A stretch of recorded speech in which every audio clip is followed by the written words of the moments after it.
J'étais loin d'imaginer qu'à 25 ans, on allait m'annoncer que j'avais un cancer de la peau à cause d'un grain de beauté. Aujourd'hui, à cause de ça, j'ai un creux au niveau du tibia.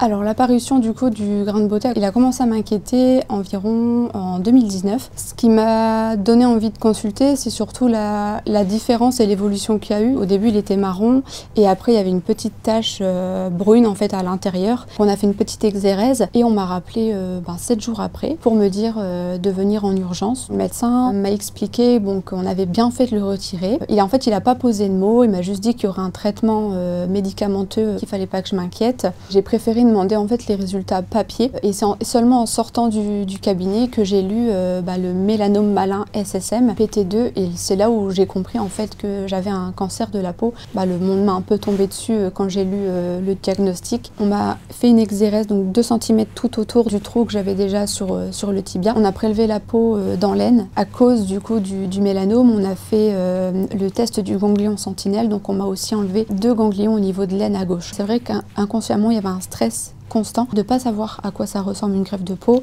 à savoir est-ce que ça fait mal ou pas. On n'entend pas parler de tout ça. Quand on entend cancer, on entend chimio, traitement. Quand j'ai vu du coup la greffe pour la première fois, là ça a été très impressionnant parce que c'est très creusé. Le mélanome, c'est un cancer invasif qui rentre en fait dans l'épiderme de la peau, donc ça descend et ça prend sur toute la couche.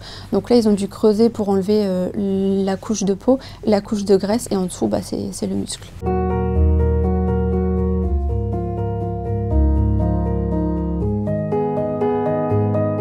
J'ai eu les résultats des ganglions et les ganglions n'ont pas été touchés. On m'a dit justement que il allait plus avoir de traitement, que j'étais en rémission. J'allais quand même avoir un suivi dermatologique tous les 3 mois pendant 3 ans et ensuite tous les ans pendant 2 ans. C'est quelque chose qui m'a forcément marqué et du coup maintenant j'en parle et j'essaie de sensibiliser au mieux les personnes, surtout les jeunes. Là on va bientôt être l'été, il faut qu'ils comprennent que le soleil c'est dangereux, qu'il faut faire attention. Le mélanome de la peau SSM, c'est dû à une forte exposition au soleil pendant le plus jeune âge on va dire. Mais j'ai toujours fait attention et au final il a suffi d'un grain de beauté qui évolue pour me rendre compte que ça pouvait être grave et que j'avais bien fait de consulter.